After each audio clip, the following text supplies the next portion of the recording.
Welcome back to Stamping at the Warren, and I'm Kim Tolton, and I'm an independent Stampin' Up demonstrator in the UK, and I live near Chelmsford in Essex.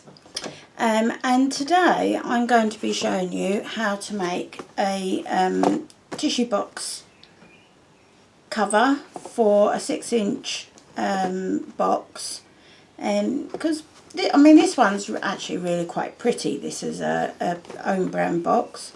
But sometimes you just want something maybe a little bit more personal, or you're a demonstrator, you're looking for a hostess gift idea. You know, it's perfect for that sort of job. So I'm just going to show you how to very simply make a cover. I'm not doing anything fantastic, it's just some rubber stamping, some scoring and trimming, and that is it. I'm going to be using the new ink colours. I've not tried this before, so it is going to be, you know, we'll just see how it goes, okay? And we'll crack on. So before I start, as always, full tutorial will be typed up on my blog, which goes live at the same time as the video, and there's always a link from the video to my blog anyway. You can either do it by the link that's on where it says sort of show more information on the video on YouTube, or you can click on the little icon in the top right corner of the video, and it will take you straight to this particular project. Right, so the first thing that you've got to do is cut your cardstock. I'm going to whiz through the products that you need as well and that we're using today. So you need 2 pieces, and I use thicker Whisper White cardstock. Black also works really well if you want fancy doing it as white heat embossed images, but you need something that's a bit more robust to stand up to a tissue box holder. So 2 pieces of that measuring 12 by 24 centimetres. And then the lid measures 17 by 17 square centimetres, that is. So first of all, we're just going to score the lid, and you score that on all sides at 2.5 centimetres. So I just do that on the shorter side of my scoring tool. You can do it this way, or you can do it this way. It's just a bit more stable for me here. So 2.5. Make sure your cutting blade is right out of the way, and score, and then rotate. 2.5, and score, rotate.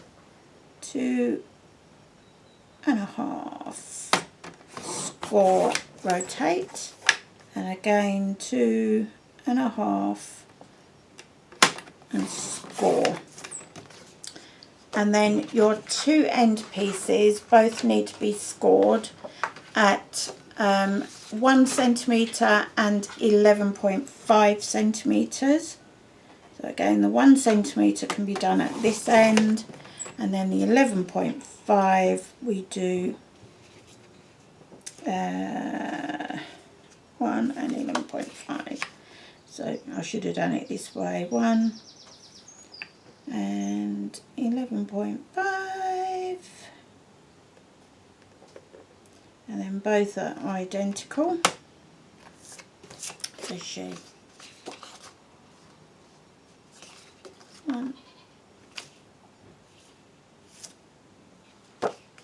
I've messed myself up now, haven't I?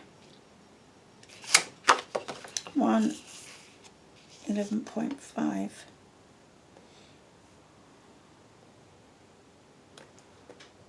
Yeah, that is right. Well, no, I'll know when I do this one, I know. Second guessing myself now.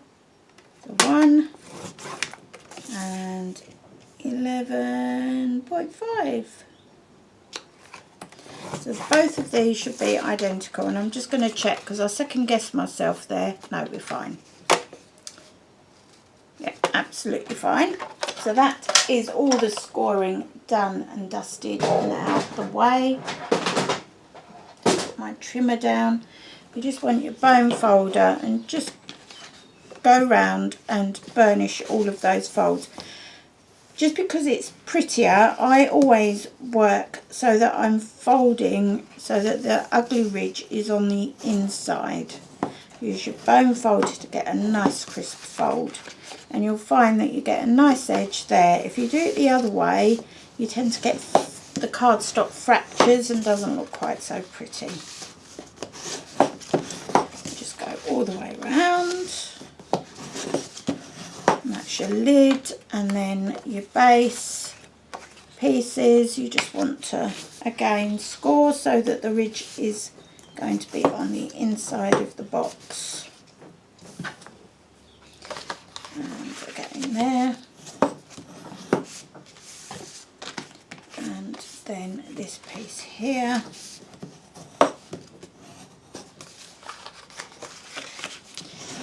And what you need to do is run a piece of tape.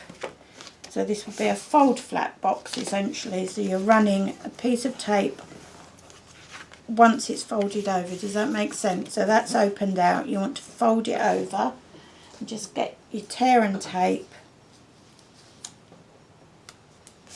And these are just those two base pieces. So you just run a piece of tear and tape there. And you do the same with the other edge piece.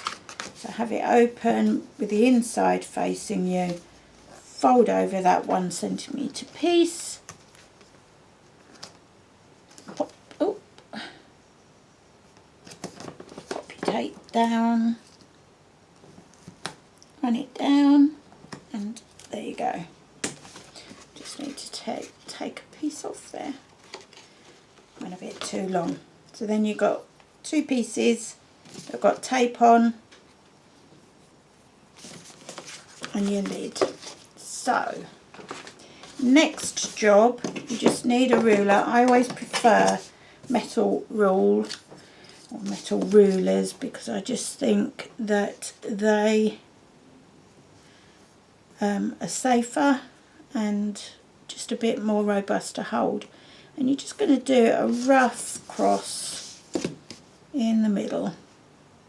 Go corner to corner, rough cross in the middle.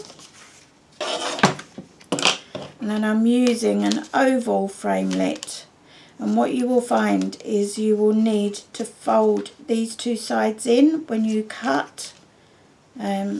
So let's grab my big shot.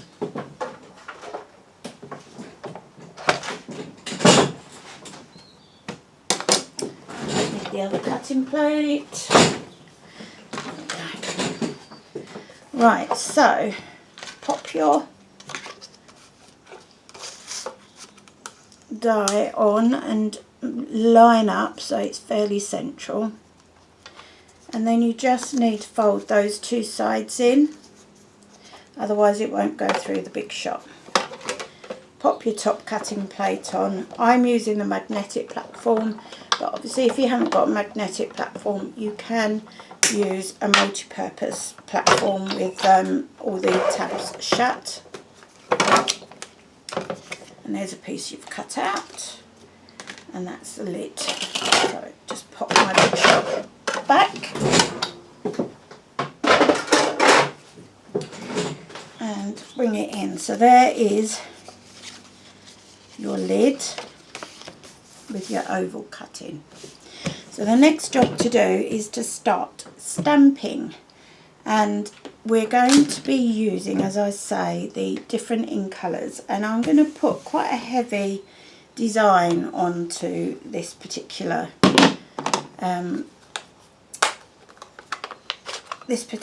box because I want it to show off all of those beautiful ink colours. So we're going to be using just about all the stamps. The only one I'm not using is the very diffuse one. So I'm starting off with something, sweet sugar plum. There we go. I knew it was sugar plum somewhere along the line. And just randomly stamp with that one. Going to come back to that, and then we will go. Where are we? Let's go. Flaming Flamingo, I think. So now it's come off. Always the way, isn't it? And again. Sometimes you don't get the stamps completely flat when you put the adhesive sticker on when they're first new, and that's what I did with this one. So it's got a slightly curved edge, and it doesn't like it at all.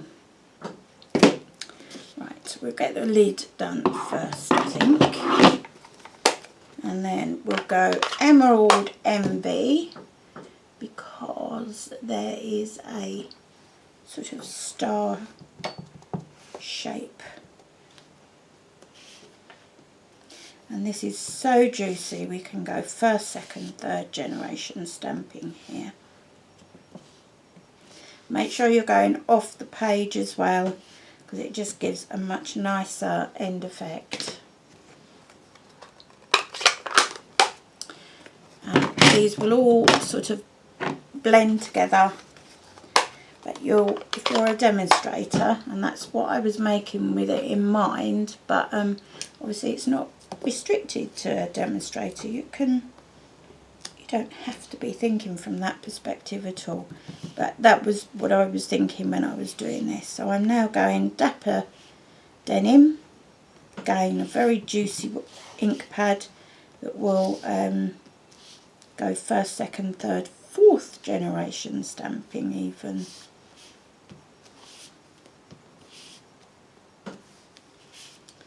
And that's that one. What have we forgotten? We've not done the Peekaboo Peach. Yum yum. So let's do this one. Peekaboo Peach.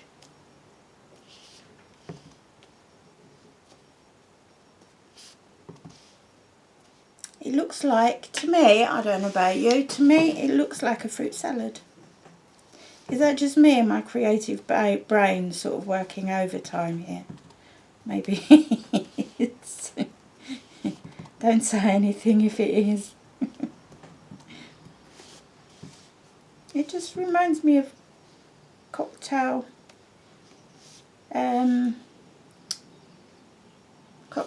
fruit salad, isn't it? Yeah. Yeah, it is fruit salad.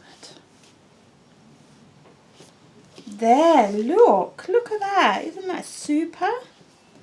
I think that's really cool. I think once that's folded, that's going to look lovely. So all I'm going to do now is I'm going to repeat that process, but this time with the two sides. So what I'm actually going to do is have the two sides face up here, and then what I can do is line them up, and I can stamp both pieces at the same time. See, cut down on things. Right, what did we do for that one? It was sugar plum. Sweet sugar plum.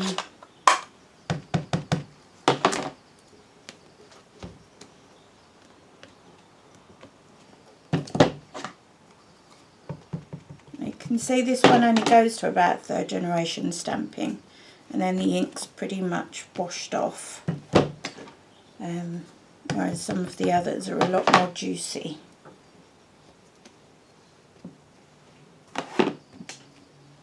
So completely random. Right, that's enough of that one. So that's sugar plum done. Sweet sugar plum. Then we will go with this one, which I did in Flaming Flamingo. I think this is possibly my favourite of all of the colours. Maybe very closely followed by the denim, Dapper Denim.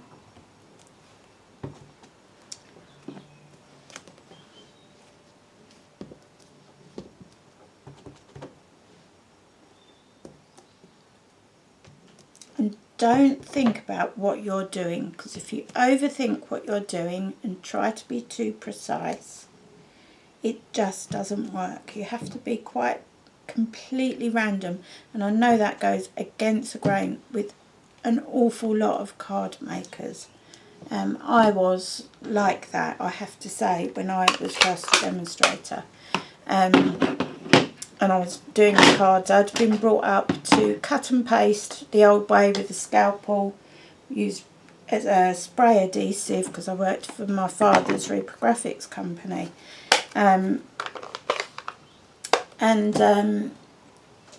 It was really hard because I was used to very firm rules. I used to do lots of graphic design and advert design, that sort of thing. And I found it so hard converting to cards that were stamped completely randomly. It was just so foreign to me. It just didn't sit comfortably whatsoever. But there is something really rather delightful. I do like to make sure all my edges are inked somehow. Because again, I think it gives a lovely finish to a project. And then we can have some of these, which is the denim. Dapper Denim, what a lovely name. And this should end up with the lid and base all just melting into one another.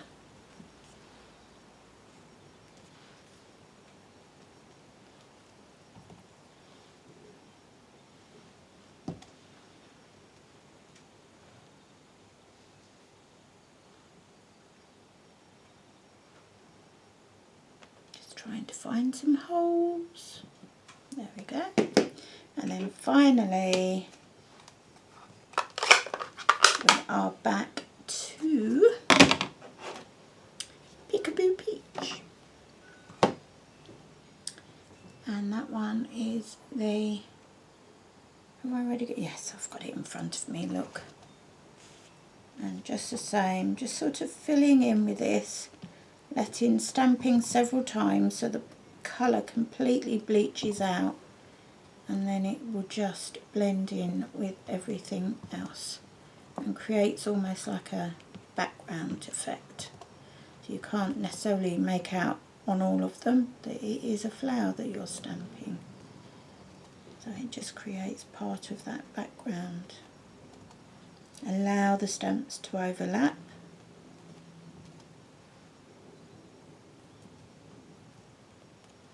And that will create yet another colour.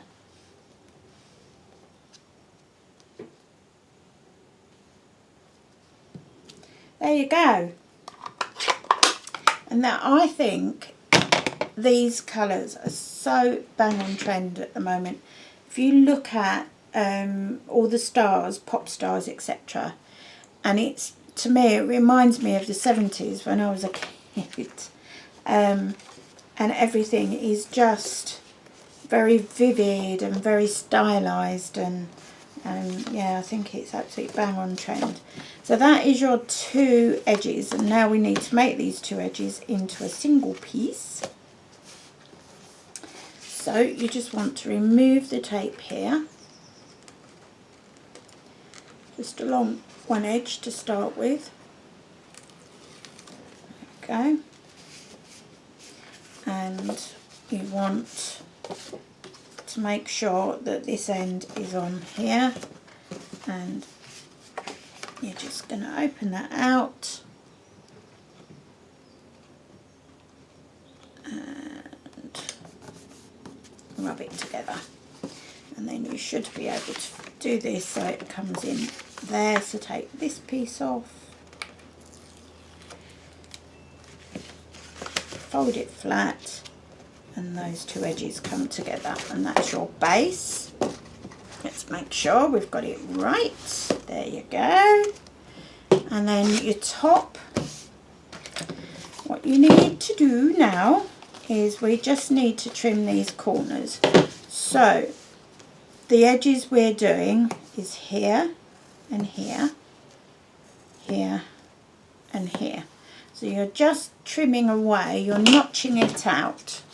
So where those pencil marks are, you go up to that score line, you go just a millimetre to the side and you trim again. Come across to the score line and just a millimetre over and notch it out. Rotate by 180 and then you repeat exactly the same this side and just notch those out again.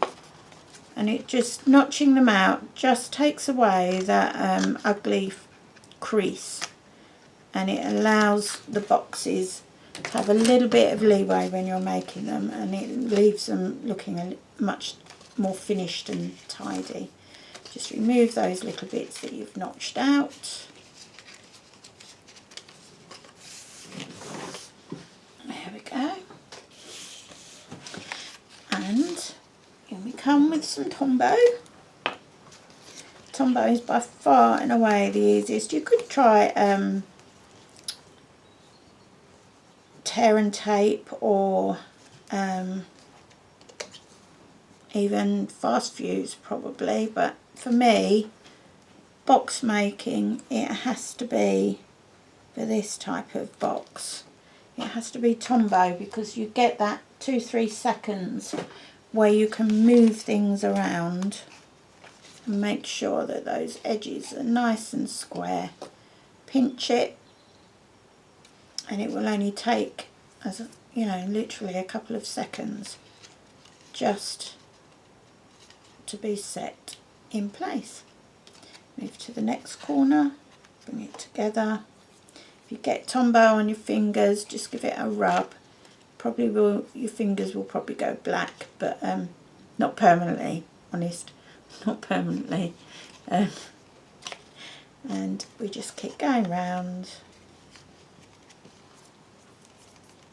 Make sure you get right in that corner as well, so that's a nice crease there. And then your final corner.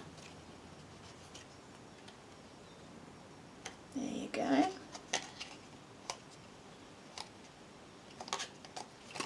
And that is your lid. And that just simply goes over the top. Your tissue comes through, and there you have a nice decorative little box for your tissues. And so if you're scrapbooking and your customers start weeping from their memories and that sort of thing, you've got a super duper charged little cover for your tissue box. Let me know how you get on with making your own. I'll make sure everything's on my blog, as I say. All the information on how to contact me and follow me with my social media is in the show more section below today's video. If you want to join my community Pinterest board, just start following the board. You can access it through my blog, which, as I say, there's always a link between my video and my blog anyway. Start following it, and so long as I see, when I have a quick look at your Pinterest boards, that you clearly have an interest in Papercraft, then I'll send you an invitation to join the board, and then it's up to you whether you want to join or not. I'd love to see some of your boxes, especially if you embellish them. I just wanted to give you an idea for a very quick, simple class project that people could take away and go, oh wow, oh, I could give that to someone, or that would look lovely in my daughter's bedroom. So that was kind of it. Anyway, that's it for today. I'll stop yakking, stop rambling on, and I'll see you again tomorrow, hopefully. And that's it for now. Ta-ta for now. Bye.